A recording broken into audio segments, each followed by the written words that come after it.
De volta com a segunda parte dessa edição especial do Plantão 47 aqui na TV Plan. Participe com a gente aqui no facebook.com/TV Plan Web ou então também no nosso WhatsApp 999 27 3591. Hoje nós estamos tocando no assunto da semana passada, né? O tema é o suicídio. Eu recebo aqui no estúdio do Plantão 47 ela que é médica e pós-graduanda em psiquiatria, doutora Maria Isabel, e também a coordenadora do CAPS 2 Girassol, a Cristina. Participe com a gente, sempre importante. Eu acho que quanto mais a gente despertar isso na população, essa fala, melhor. Doutora, como que a gente pode, eu não sei, porque a pessoa que está passando, né, por isso, que está com pensamento no suicídio, ela fala, eu vou me matar, vou tirar minha vida. A gente sempre ouve isso, né? A pessoa, não quero mais viver. Ela vai falando isso. Agora, a senhora disse no último bloco que isso não acontece da noite para o dia. É gradativo, né? Mas como que a família, vamos pegar com base a família, a pessoa está dentro de casa e ela começa aos poucos a tocar nesse assunto. Como que a família, existe um método, um meio para identificar isso? Para poder tentar, pelo menos, ajudar essa pessoa? Existe. Na realidade, se nós pensarmos que essa morte por suicídio está atrelada a problemas psiquiátricos, essa pessoa começa a apresentar alguns transtornos de humor, que a gente fala. Essa pessoa começa a ficar mais desanimada, ela começa a se isolar, ela começa a não ter cuidado com a higiene, ela começa a não querer trocar de roupa, ela começa a usar frases do tipo, a vida não tem graça para mim, eu não sirvo para nada nessa casa, eu vou deixar vocês em paz. Daqui a pouco tudo vai se resolver e esse sofrimento não vai mais acontecer com vocês. Então ela solta algumas frases do tipo de sentimento de total desesperança na vida. Ela não tem esperança de continuar vivendo, ela não tem planos de vida. Além do que, por exemplo, a pessoa que vive uma situação financeira muito instável, essa pessoa começa a resolver sua vida. Então vamos começar, ele doa o cachorro que ele gostava, ele acerta com a funcionária que trabalhava na casa dele, rompe com ela, ele começa a pensar num testamento, ele começa a fazer um seguro de vida.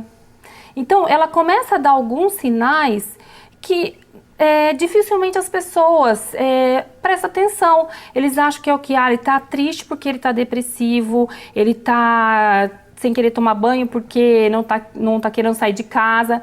E não, essa pessoa está dando sinais de que algo não está bem.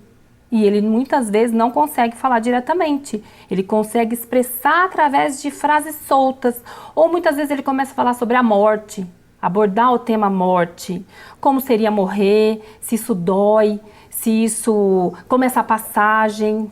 Então ele solta algumas frases, mas ele dá sinais. E isso são sinais de que você deve perceber que alguma coisa não está bem. A família tem que se atentar a isso. Muito. Ou as pessoas do trabalho que estão próximas. É preferível que elas se atentem para mais do que deixem de observar, subjuguem essa situação. É preferível que elas fiquem mais preocupadas e levem para um profissional avaliar do que elas não dê bola e aquilo acabe acontecendo. Antes pecar pelo excesso. Muito, muito. Antes pecar pelo excesso. As pessoas precisam enxergar a situação com maior gravidade do que elas imaginam. Não julgue. Não julgue essa situação como não é nada. Isso não é nada. Você está falando isso aqui da boca para fora. É só para tentar botar. Dê acesso a essa pessoa, dê essa pessoa a chance de ter acesso a um profissional, quer seja um psicólogo, quer seja um médico generalista, quer seja um psiquiatra, uma assistente social, uma enfermeira. Deixe ele ter acesso, essas pessoas terem acesso a um bom profissional para que ele julgue essa situação. Dentro do CAPS, Cristina, esse acesso, ele vale para a pessoa que está dando esses indícios ou para a família toda? É um processo? Todos. Se a família chegar lá para a gente e falar, olha, eu vim aqui por causa do meu filho, está acontecendo assim, eu estou preocupada, eu vim aqui por causa do meu marido, eu vim aqui porque eu tenho um amigo que está assim e eu queria trazer porque eu estou preocupada, né? Nos PSFs também, né? Às vezes tem aquele estigma quando você fala assim, vai lá no CAPS, eu não sou louco. né?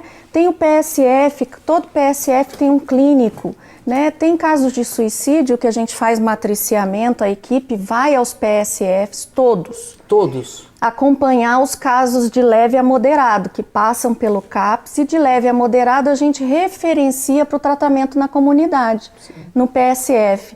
E a equipe vai ao PSF discutir e acompanhar esses casos. Então, quando acontece um suicídio, a gente pergunta para a equipe de PSF, deu algum sinal? Passou por aqui? A família trouxe alguma fala? E às vezes o pessoal da equipe vira e fala, não. Ele nunca falou nada, nunca deu sinal de nada, o agente de saúde nunca percebeu nada, quer dizer, não tem nada relatado, né? Então, existem, mesmo além dos CAPs, a atenção básica também faz parte dessa rede de saúde mental. Vai ao PSF, né? Conversa com o agente de saúde que vai na sua casa, fala, olha, eu estou preocupada para ver se um clínico pode detectar quando ainda está leve. Quando às vezes é uma angústia, um desemprego, tá leve ainda, ele pode tratar ali antes que fique crônico, né? Então a gente tem que socorrer quando está no início. Isso pode ser na própria comunidade, procurando o PSF. Temos a possibilidade, todos têm essa possibilidade. Todos têm essa possibilidade. Têm acesso a esse acompanhamento. A esse acompanhamento. A verdade é essa. Então tem muita coisa, tem muitos serviços preparados para isso, mas a saúde mental tem o preconceito, né? Tem o bullying, como a gente estava falando. Ah, fulano é tarja preta. A pessoa toma remédio e fala, olha, mas a tarja é vermelhinha. Né? Nossa, mas você vai em psicólogo? Psicólogo é coisa de louco. Né? A gente vê o jovem falando... Não dá para acreditar que ainda hoje tem isso, Tem né? isso. Muito. É impressionante. Muito. É impressionante. As pessoas falam, não vou ao psiquiatra, é um médico de louco, eu não sou louca. Que isso, gente. Não Demais. sei. Isso, A aliás, gente tem que quebrar isso. Esse programa até está sendo isso. super importante para a gente quebrar esse tipo de estigma, para que essas pessoas tenham tratamento. Nós precisamos oferecer, nós temos gratuito, nós temos medicação gratuita. Então as pessoas têm possibilidade de tratamento. E isso é importantíssimo, a gente está falando aqui para que eles saibam disso. Porque muitas vezes elas falam, vou no psiquiatra, mas eu não vou ter dinheiro para pagar o remédio. Não, existem tratamentos que nós priorizamos quando nós vemos a situação da pessoa, que é fornecido pelo Sistema Único de Saúde. Então tem médico, tem o psicólogo, tem a enfermeira e tem o medicamento. Toda a rede fornece isso. Se a pessoa não tem condições, né, de fazer algo, né, particular, o município tem um trabalho sensacional aqui na cidade. Agora, esse negócio, gente, não dá para acreditar. Falar que psicólogo, né, é coisa de gente louco e que psiquiatra. Hoje em dia, se a gente não tiver um acompanhamento profissional, a gente não dá conta. A correria do dia a dia para todo mundo hoje é muito grande. Eu tenho a minha psicóloga e tenho a minha psiquiatra. E eu falo isso para todo mundo porque eu acho que nós devemos ter um acompanhamento. A vida nos cobra tanto, a gente se cobra tanto, que se a gente não tiver um profissional para acompanhar, a gente não dá conta. Né? O estresse da vida, os tempos modernos, né? Tudo isso. Então a educação, a gente estava conversando sobre a educação das crianças, os tempos que a gente está vivendo, porque a gente até viu que uma das questões do suicídio é que agora com a internet, o solitário, ele tem a falsa sensação na internet de que ele não está só.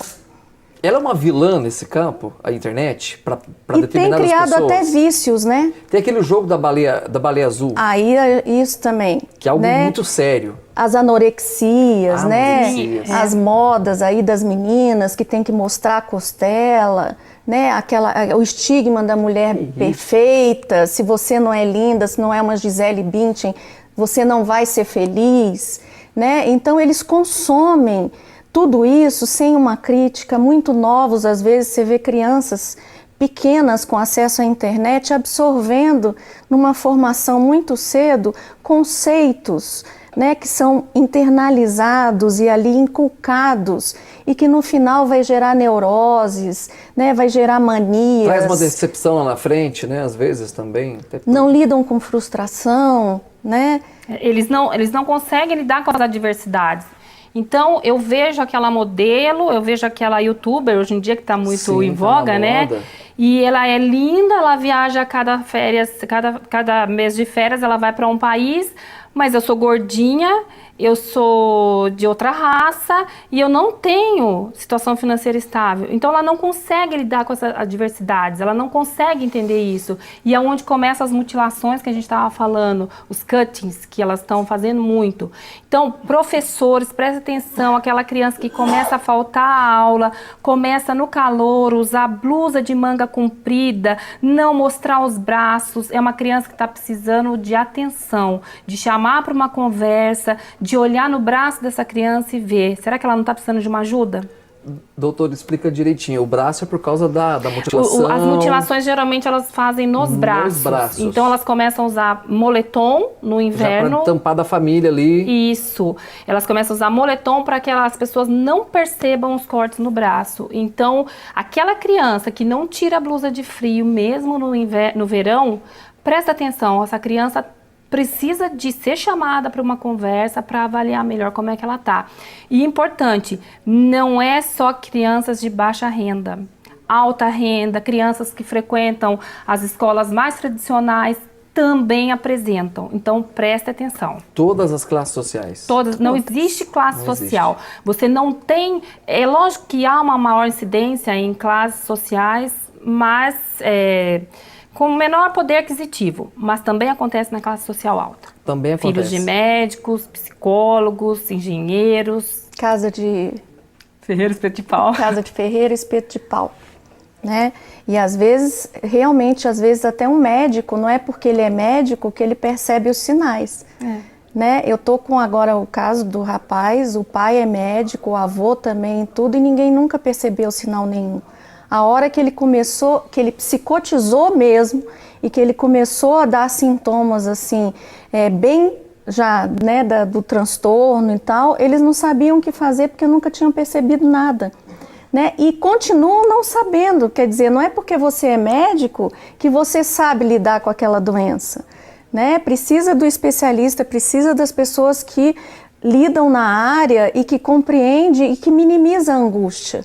Né? A gente não precisa saber tudo, não é minha área, né? Mas existe o socorro, existe o tratamento, né? Existe o remédio gratuito, então é bem aquela coisa do estigma. O gênero, a gente está tendo muito suicídio por questões de não aceitação de gênero, né? A mudança, homossexualidade. Atinge também. Lidar com isso, com a pressão da sociedade, a vergonha, às vezes tal. Da própria família também, né? Com certeza. Né? A família precisa ser tratada. Agora, vocês tocaram num assunto importante, porque até as professoras, né? A escola, por um todo, tem um papel fundamental nisso, e acompanhar o comportamento do adolescente. Fiquei muito preocupado com a mutilação, né? Acontecendo meninas. Também aqui na cidade, é muito sério isso. Quer dizer, a internet hoje, né, todo mundo tem acesso, e a gente tem que saber buscar também. Portanto, os pais acompanharem, os responsáveis acompanharem ali, né, o cotidiano dessas pessoas. Sim. O que elas têm olhado ali na internet, né? Até mesmo os pais, quando as crianças chegam da escola, conversem, sabem o que está acontecendo, porque muitas vezes eles comentam do colega com os pais, e esses pais podem ser o porta-voz para a escola. Não que seja do filho deles, mas filho de um colega. De um colega, tá estranho, tá fazendo isso aqui. Olha, presta atenção, e tal criança, minha filha falou que ela tá indo só de blusa de manga comprida, será que tá tudo bem? Então, o que nós precisamos? Abrir os olhos. Nós precisamos abrir os olhos e saber que os transtornos psiquiátricos são mais comuns do que a gente imagina. E tentar prevenir antes de eclodir numa morte por suicídio.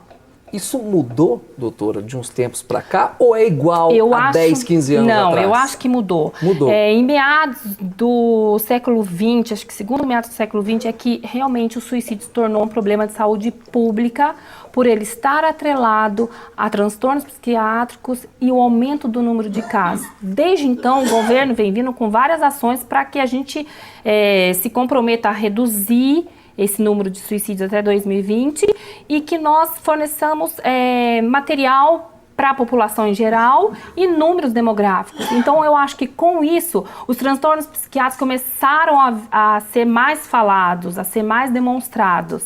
E com a internet, como a gente acabou de falar, esses casos de baleia azul, de anorexia, de blog, então acho que eles começaram a ser mais demonstrados. Muito bem. Eu quero falar para você da Drogaria Americana, é a rede de farmácias do seu jeito, agora com a 4ª loja aqui em Poços de Caldas. Tem Drogaria Americana agora na Avenida João Pinheiro também, para você que é morador da zona oeste da cidade. Tem também na Assis Figueiredo, na Francisco Sales e também na Remígio Prézia. Só lembrando que na segunda-feira tem a segunda-feira do aposentado, descontos imperdíveis para vocês, né, durante todo o dia, agora nas 4 lojas da Drogaria Americana, a rede de farmácias do seu jeito. Nós vamos para o segundo intervalo. Daqui a pouco nós vamos trocar aqui os nossos convidados. A Cristina, né, vai ceder o lugar ao Sebastião Carlos Generoso, ele é psicólogo também do CAPS 2. Cristina, eu quero agradecer você mais uma vez pelo carinho com a gente.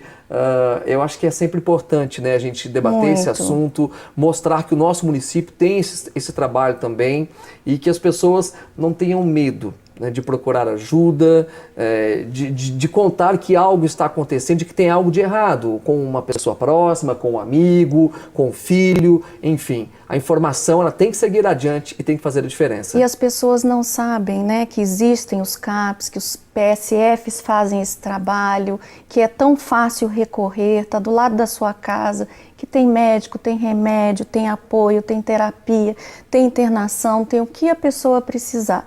Poços de Caldas tem uma rede de atenção psicossocial muito bem formada e não são todas as cidades que têm, né? As políticas públicas funcionam aqui no nosso município. Eu acho que eu já tive a oportunidade de gravar em todos os CAPs aqui da cidade e é importante, né, a gente saber que nós temos isso, é um diferencial do nosso município. Muito obrigado, até a próxima. Até, obrigada. Nós vamos para mais um intervalo e daqui a pouco eu volto. Até já.